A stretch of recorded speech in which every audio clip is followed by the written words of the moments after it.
नमस्कार साथियों, मैं हूं मनमोहन भट्ट। बीजेपी सरकार बनाने के लिए आगे बढ़ रही है। प्रधानमंत्री नरेंद्र मोदी के नेतृत्व में बैठकों का दौर अब शुरू हो जाएगा। उनके खास रणनीतिकार अमित शाह भी इसमें बढ़ चढ़कर हिस्सा लेंगे।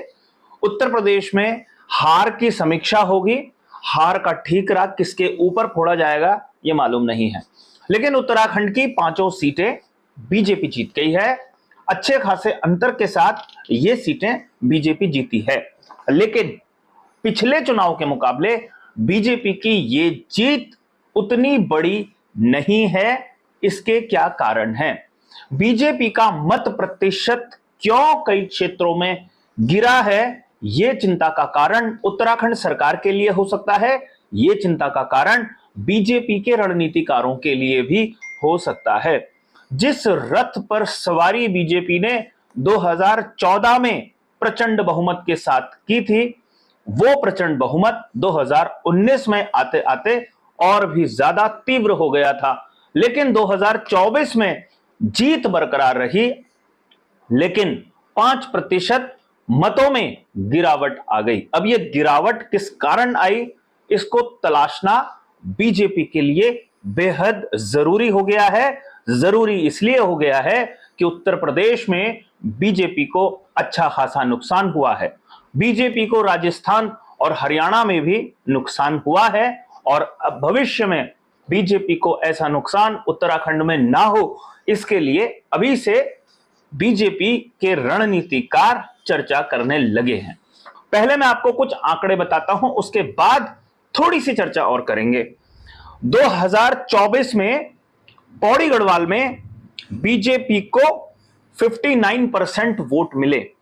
पिछले चुनाव में 68% वोट बीजेपी को मिले थे और 2014 में 59% वोट मिले थे। यानी 2014 के स्तर पर ही बीजेपी पौड़ी गढ़वाल में खड़ी हो गई है। अनिल बलूनी यहां से एक अच्छे मार्जिन से जीत गए, लेकिन जो 3 लाख का मार्जिन पिछले चुनाव में सेट किया था तीरथ सिंह रावत ने, उस मार्जिन को कांग्रेस के गणेश गोदियाल कम करने में कामयाब रहे। कम से कम 1.5 लाख वोटों को गणेश गोदियाल ने पाट लिया।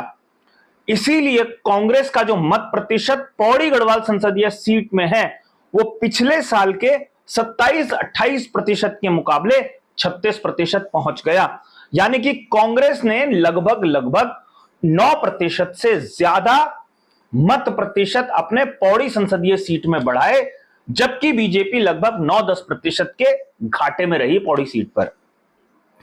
अगर हम इसको अब टिहरी संसदीय सीट के हिसाब से देखते हैं तो 2014 में 58% वोट बीजेपी को मिले थे, 2019 में 64% वोट मिले थे और 2024 में 54% वोट मिले।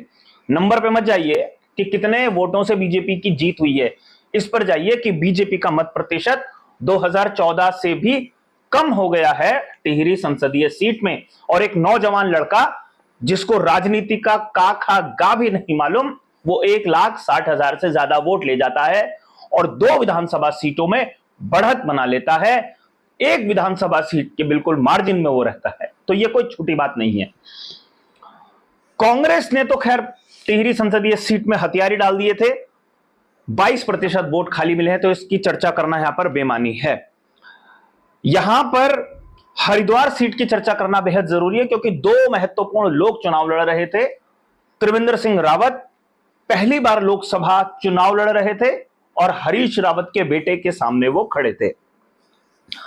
58% वोट बीजेपी को मिले थे 2014 में, 52% वोट मिले थे 2019 में और 2024 में वोट मिले हैं 50%।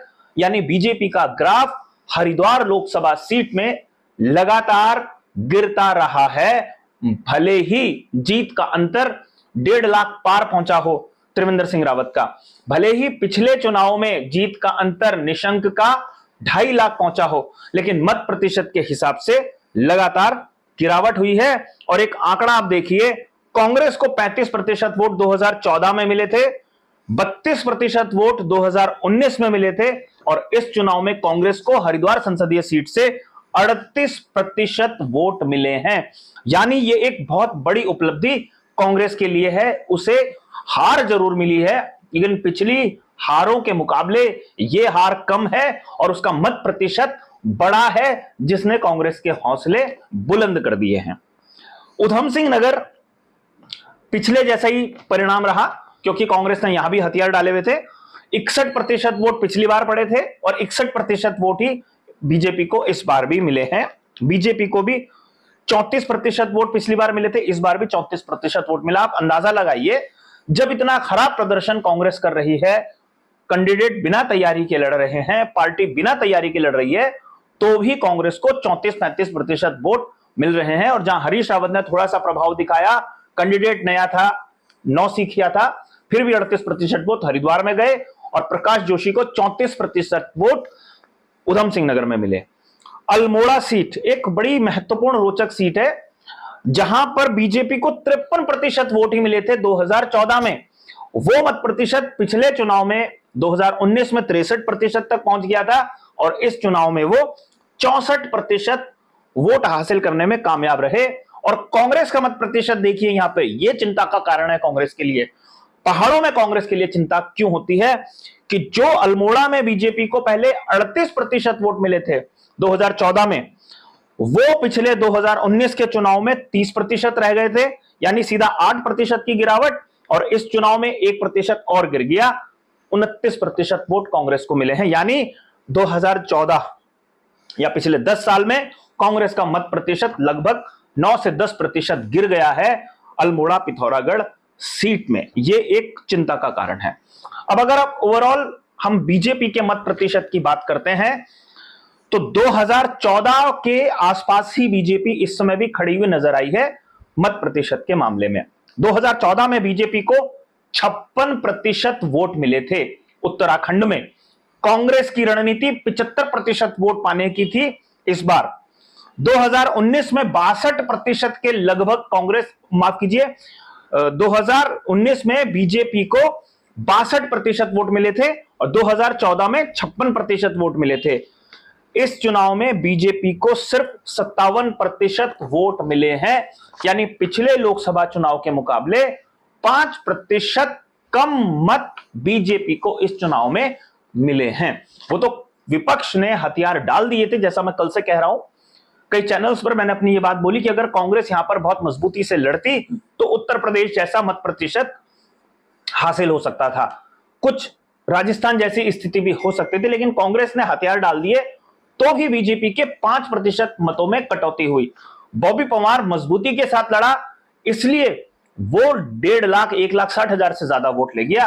तो यह चिंता का कारण है कि अगर कोई दमदार प्रत्याशी मजबूती से चुनाव लड़ने मैदान में उतर जाए तो बीजेपी को वो टक्कर दे सकता है। और 2 प्रत्याशी दिखाई दिए, एक तो हरिद्वार जहां पर कांग्रेस का मत प्रतिशत 38 तक पहुंचा, और दूसरा पौड़ी गढ़वाल जहां पर मत प्रतिशत भले ही कांग्रेस का थोड़ा कम रहा, 36% तक पहुंची, लेकिन 1.5 लाख वोटों का अंतर पिछले चुनाव के मुकाबले पाटने में कामयाब हो गए गणेश गोदियाल। अब यह सबक है, इन चुनाव के बाद कैसी तैयारी होगी, कौन कौन से नेता किस किस भूमिका में भविष्य में दिखाई देंगे, क्या अभी से अगले विधानसभा चुनाव की तैयारियों के लिए दोनों पार्टियां अपनी अपनी तैयारियों में जुटेंगी, ये देखना काफी महत्वपूर्ण है।